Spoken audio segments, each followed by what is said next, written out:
Good afternoon. We have today with us Declan Downey, lecturer in modern European and Asian legal and diplomatic history at University College Dublin.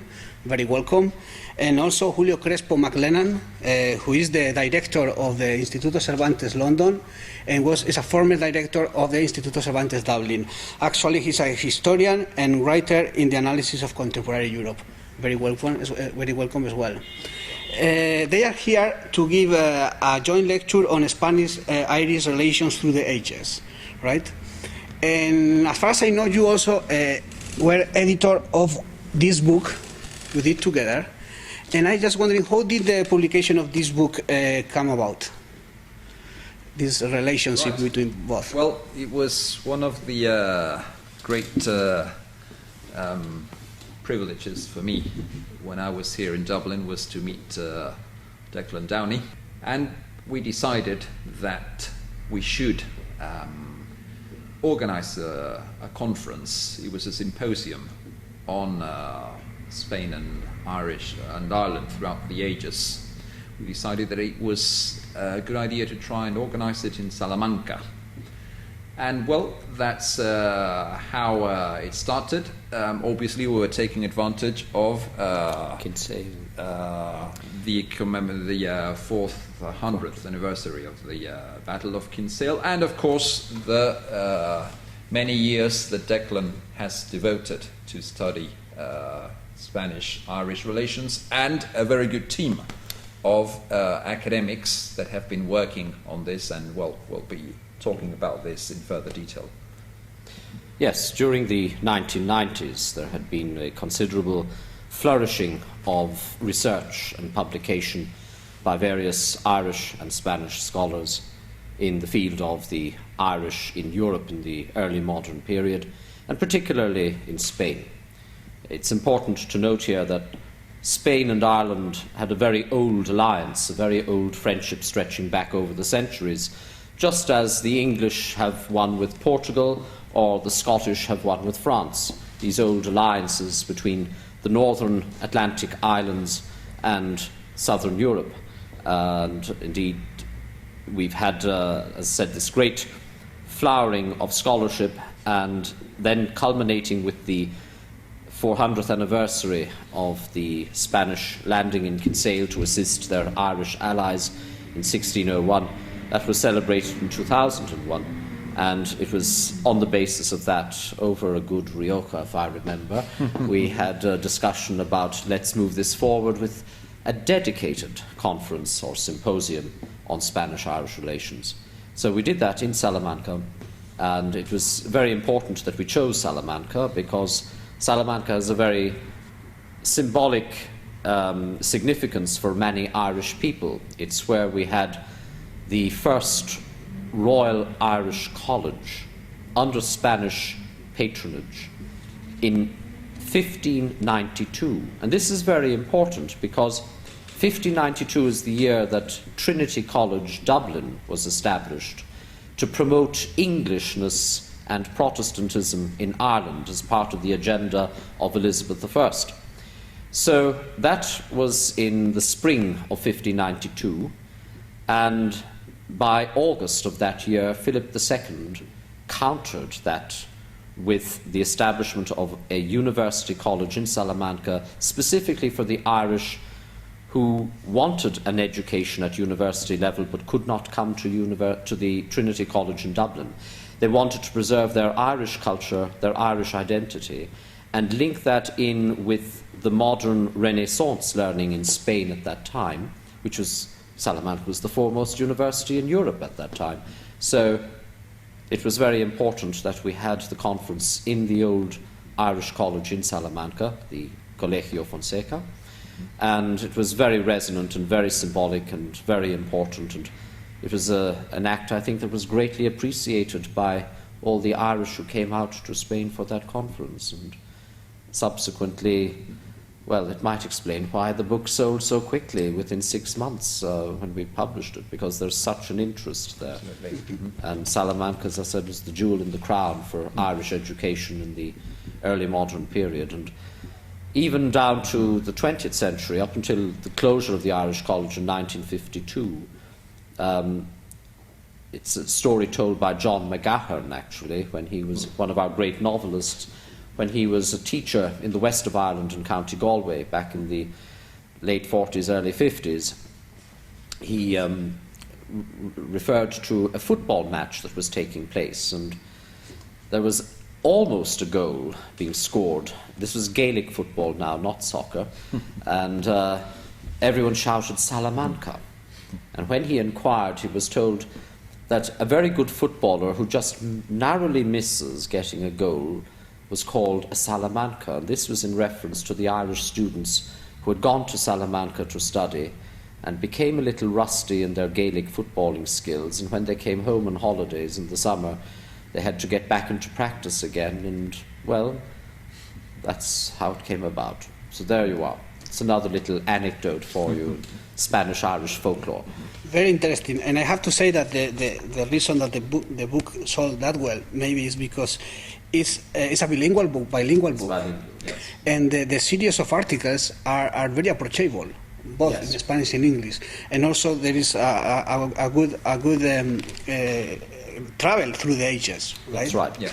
Okay, you have mentioned the Battle of Kinsale, right? Is that a turning point in the history of Ireland? That failure of the Spanish army landing in Kinsale can be considered as a turning point. It's a turning point, but it's one of many. It's an opportunity that was within grasp, but the failure isn't on the part of the Spanish. The failure was actually on the part of the Irish themselves, because they were so divided, the Irish Catholics. Even Don Juan de L'Aquila, the commander of the Spanish forces at Kinsale, lamented, was it for these people that Christ died on the cross? Because he couldn't understand why the Catholics in the south of Ireland would not join forces with the army of Hugh O'Neill and Hugh O'Donnell, which came down from the north. So it raises interesting questions about the Irish rather than the Spanish. It was one of those turning points, yes, in that while there was a defeat, it opened up a whole new wave of migration of Irish people to Spain, because from 1604 onwards there was a mass migration of Irish people from Munster and Connaught and Ulster, culminating in 1607 with the flight of the Earls.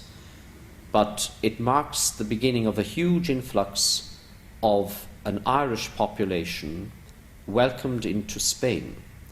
And they were welcomed. They were very useful to Spain because Spain was in need of manpower for its armies.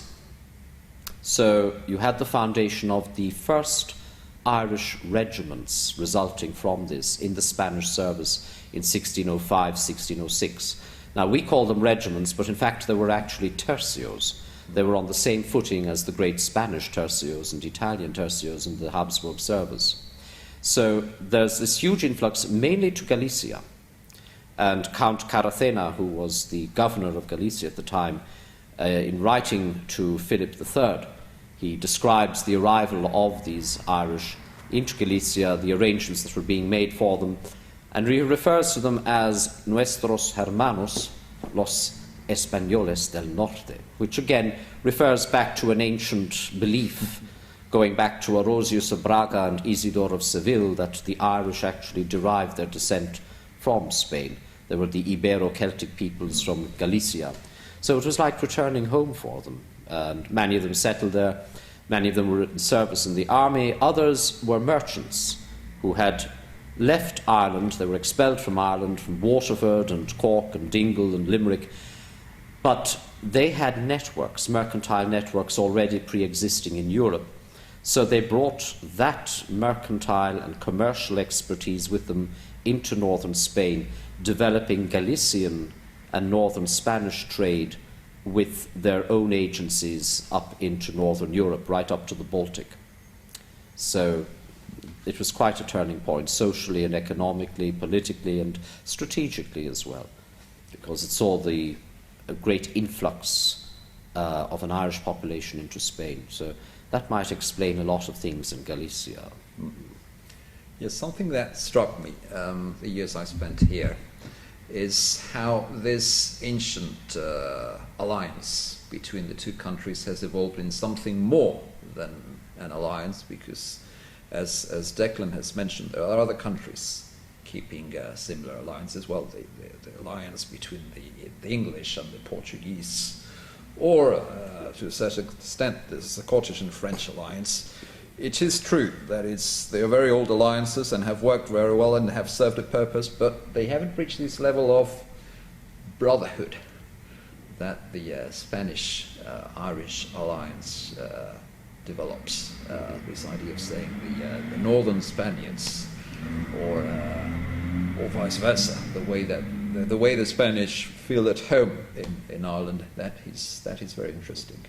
And of course, talking about the families of Irish ancestry living in Spain, something I'm missing in the bibliography of Spanish-Irish relations is good biographies or good histories of these families. For example, our common friend Hugo O'Donnell, his family well deserves a good. We're working on that. A good history.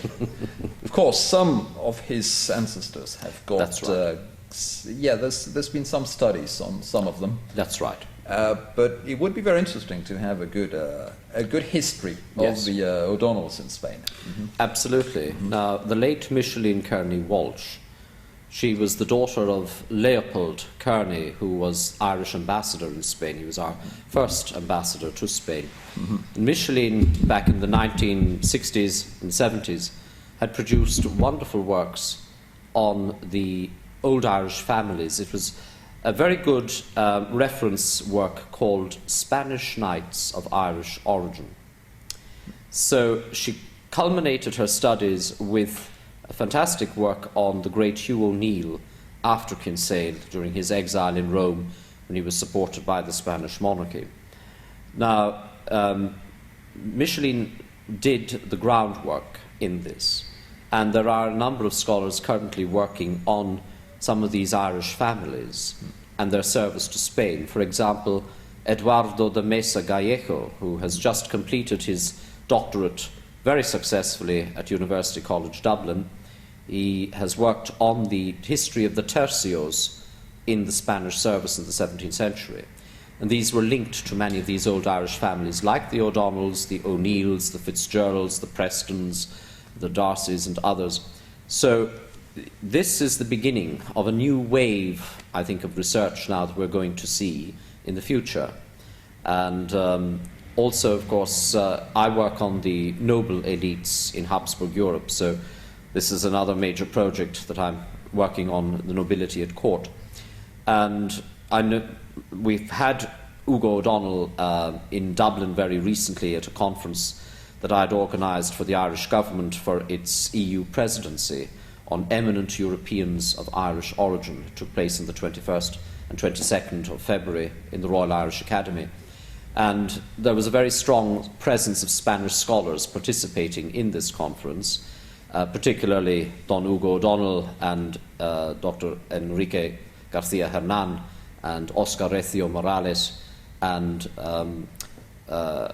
Maria Carmen Lario de Oñate. So we've had quite a range of Spanish scholars, and it was noted by others from other European countries, the very strong Spanish presence here and the Irish and their role in Spain. And they were wondering why, but it comes back to the fact that Spain was Ireland's greatest ally and friend right through the centuries. And there was a very strong impact of these Irish families in Spain after Kinsale, families like the O'Donnells and the O'Neills particularly. And of course, the O'Donnells eventually, of course, rose to become prime ministers of Spain in the 19th century. This is indeed Hugo's ancestor, Leopoldo O'Donnell. But, of course, our first gift to Spain in terms of high politics was Ricardo Wall, whose portrait you see there on the cover of the book. This portrait was by the great court portraitist Van Loo. He was in the French court in the 18th century and then transferred into the service of the Spanish Bourbons.